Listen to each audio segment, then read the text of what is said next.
July 1944. Dawn breaks over a small Pacific island ringed by reef and smoke.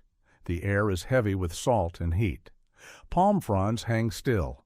For hours, Japanese defenders have believed the fighting is finished. Their bunkers still stand. Their inland positions remain intact. The shoreline is quiet in a way that feels earned. Then a radio crackles, not from a command post, not from a ship offshore, from a single Marine pressed into volcanic soil, his antenna bent, his hands shaking from exhaustion. The transmission is short, clear. It carries coordinates, enemy strength, a truth that does not match Japanese maps or assumptions. Across the island, men who thought they held control begin to hesitate. Runners pause. Officers listen again. Guns remain pointed, but certainty drains away. Control, once assumed, now feels thin. The sun rises higher. Shadows shorten, and somewhere beyond the reef, American command hears a voice that should not exist where it does. That signal does not end the battle. It changes its direction, because this island was never just ground. It was a test of whether information could move faster than force and whether one voice could fracture an entire defensive illusion. By mid-1944, the Pacific War had entered a phase defined by distance and exhaustion. Japan no longer fought to expand. It fought to delay. Every island became a fixed position. Every atoll a potential grave. The Imperial Japanese Navy had been shattered at Midway 2 years earlier. Carrier air power now belonged to the United States. What remained to Japan was land, tunnels, and time. American strategy had shifted accordingly. The objective was no longer total conquest of every position. It was selective pressure. Seize islands that mattered.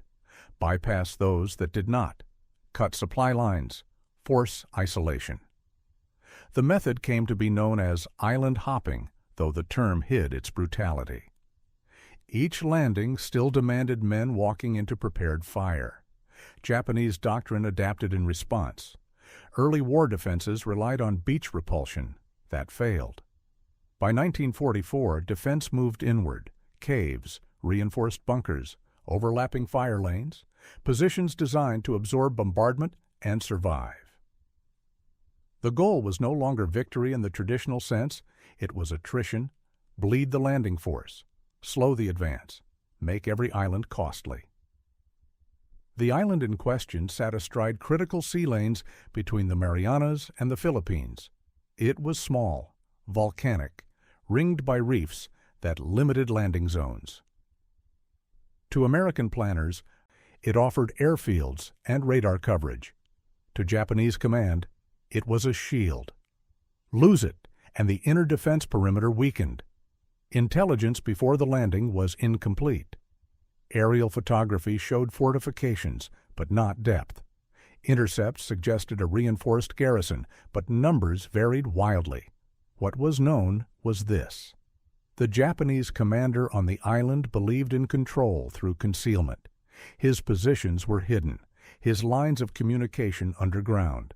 He expected to absorb the assault, then counter when the enemy stalled. American forces assigned to the operation included Marine infantry divisions hardened by earlier landings. Many had survived Tarawa.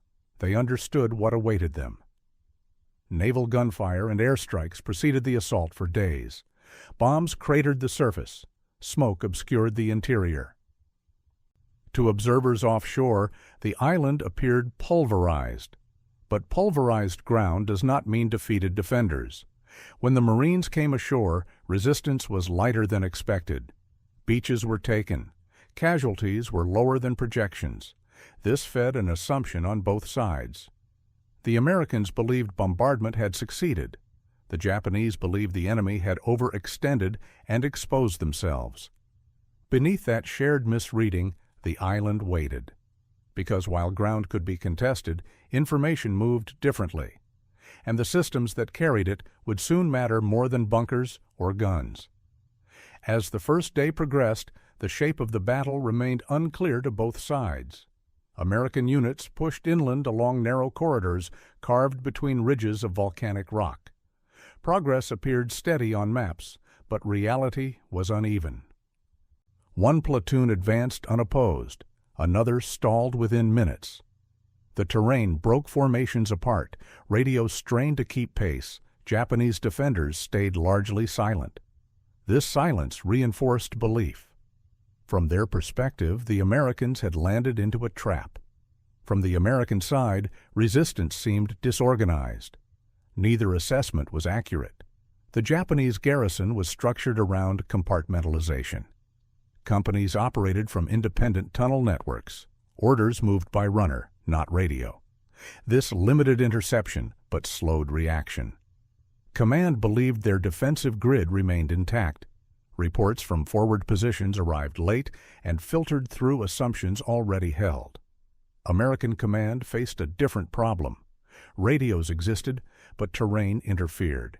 Antennas snapped under fire. Frequencies overlapped. Many transmissions never reached higher headquarters. This created gaps.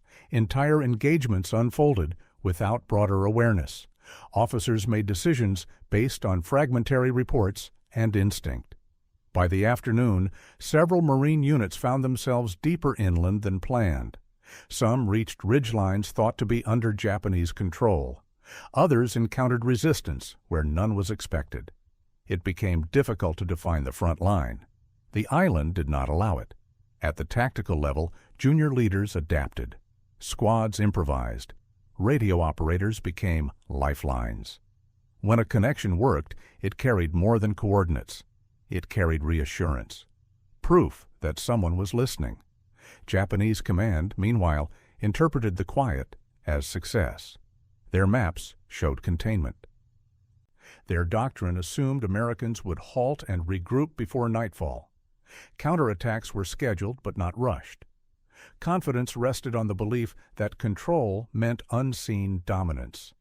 That belief depended on one thing: that no accurate picture of Japanese strength or disposition had escaped their perimeter. As evening approached, the island held two different versions of reality at once. One spoken aloud in Japanese command bunkers. One whispered through static into an American handset. Those realities were about to collide. Human angle. The radio operator was not a hero by design. He was trained to listen, repeat, and wait. His world shrank to a handset, a wire, and the man speaking into it. On this island, that world became unstable. Sweat soaked the canvas of his pack.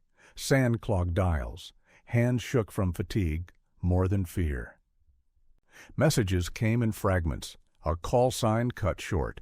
A request for fire that arrived too late. Then silence. Silence was the worst signal. It meant someone was gone or pinned or simply unheard. When the transmission finally went out, it carried urgency without drama. Enemy positions confirmed. Japanese strength underestimated. Terrain misread. The voice did not ask for praise. It asked for action. Around him, Marines waited. Some lay flat. Some scanned tree lines that looked empty but felt watched. The radio operator spoke again. Slower this time. Clearer. He repeated coordinates. He repeated them because repetition meant survival. This was how battles were held together, not by flags or speeches, by tired men trusting that a voice could cross the island. Tactical angle. The island punished assumptions. Its ridges blocked sight. Its ravines amplified sound. Bunkers were cut into rock.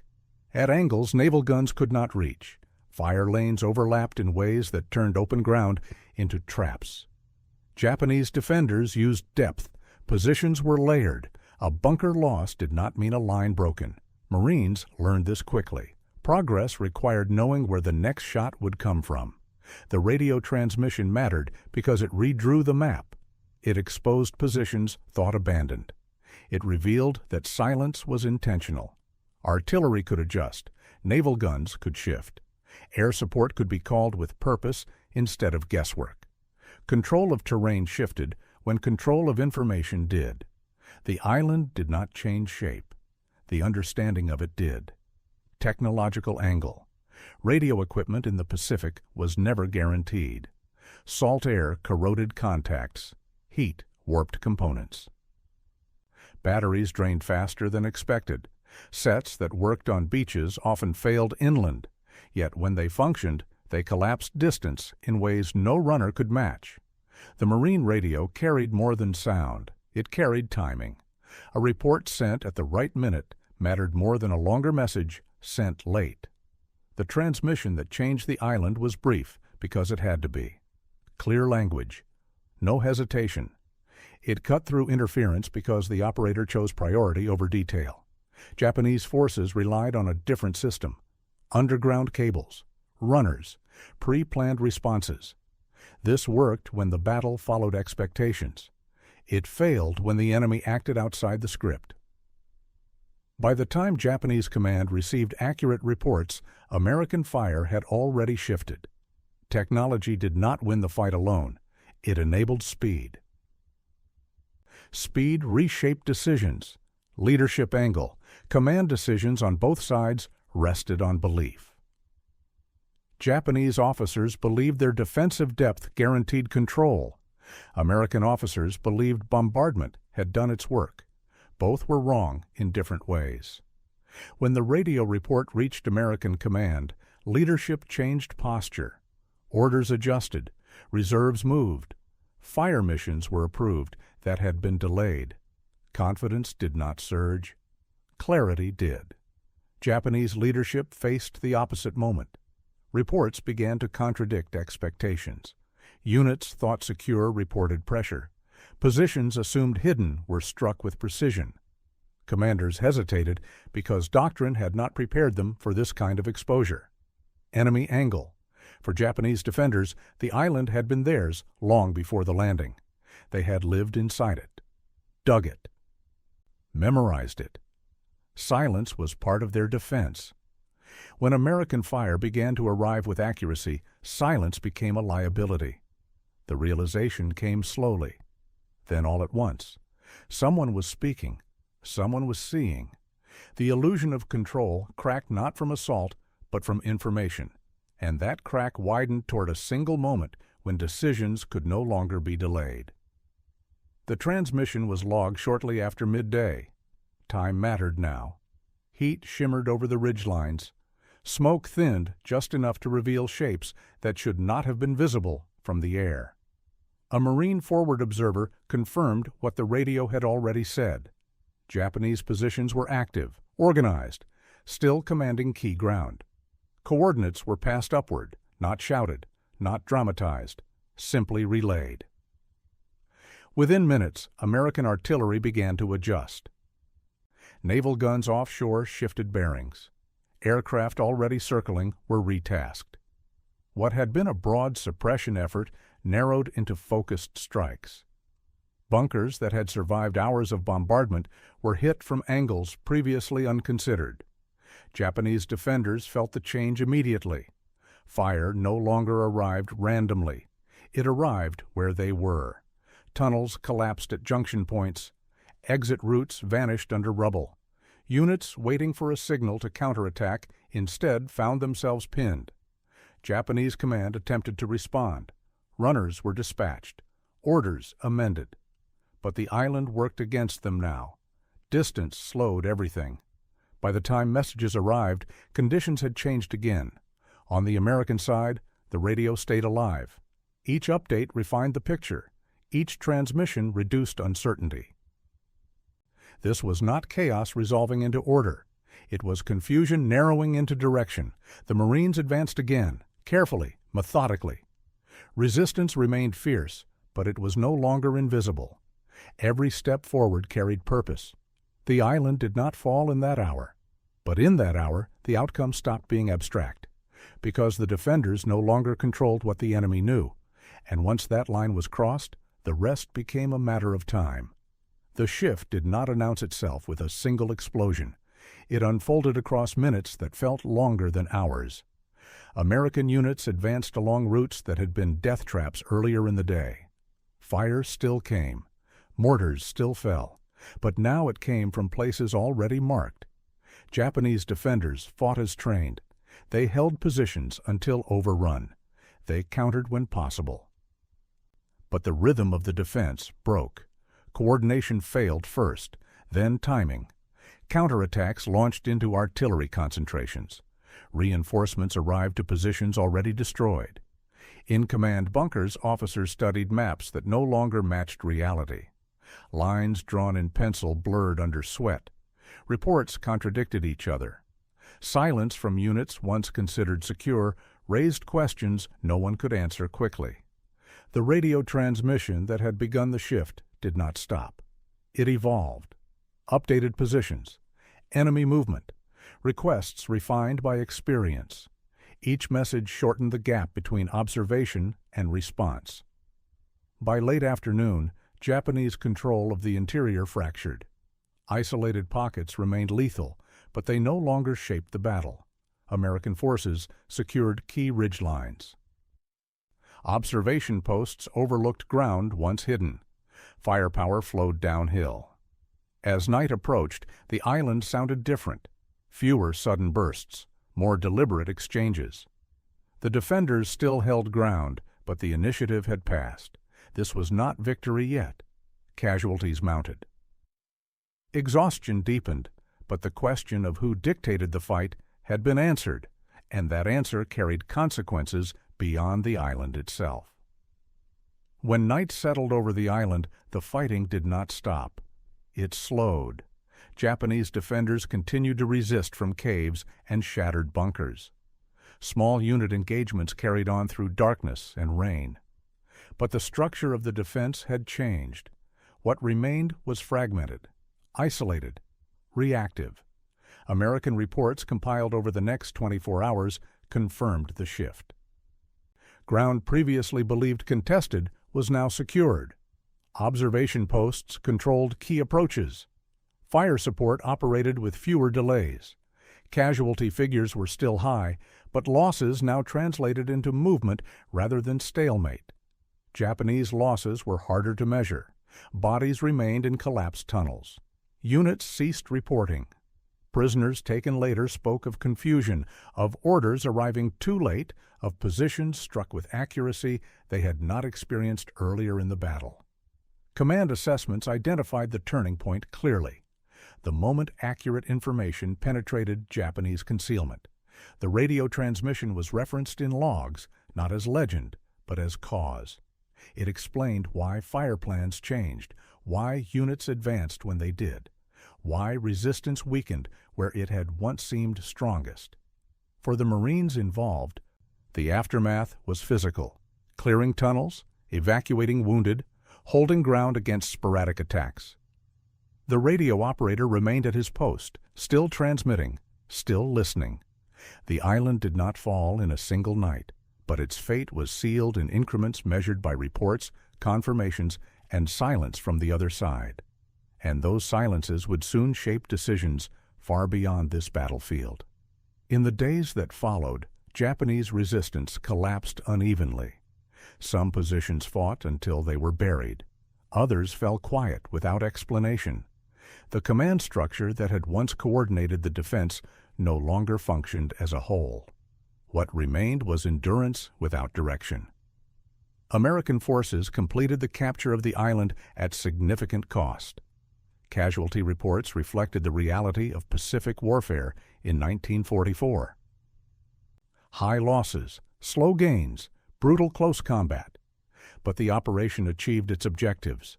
Airfields were secured, radar coverage extended, the sea lanes opened. Post-battle analysis focused heavily on communications.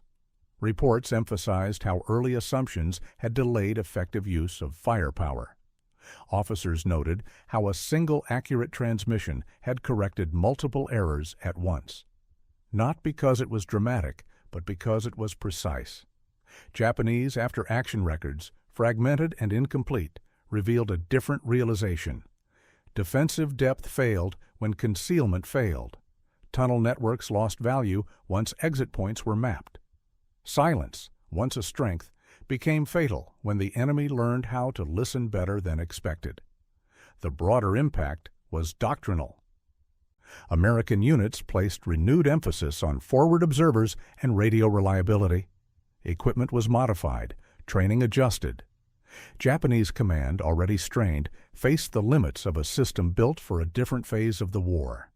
The island became another name on a map, another marker in the long advance across the Pacific. But for those who studied it later, it stood out for a quieter reason. It showed that control could exist without visibility, but only until information broke through. And that realization carried forward into every landing that followed. The island no longer appears on most maps. Its ridges have softened. Its bunkers have collapsed into the soil. What remains is not the ground itself, but the lesson carried from it. In war, control is often mistaken for possession.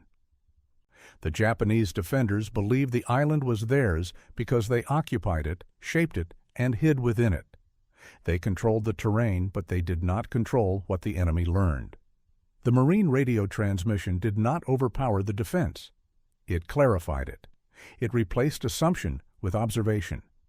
In doing so, it shifted decisions that rippled outward from artillery decks to command tables far beyond the shore. This moment mattered because it revealed a truth that defined modern warfare. Information moves faster than men. When it moves accurately, it reshapes outcomes quietly and without spectacle. The men on that island did not know they were proving a principle. They were trying to survive. The radio operator spoke because silence would have meant death. The commanders listened because uncertainty demanded it. Long after the guns fell silent, that exchange endured. A reminder that wars turn not only on fire and steel, but on voices carried through static, telling someone where the truth actually stands. This is how the island was lost, not when the first Marine landed, not when the last bunker fell, but when one signal made control impossible to pretend.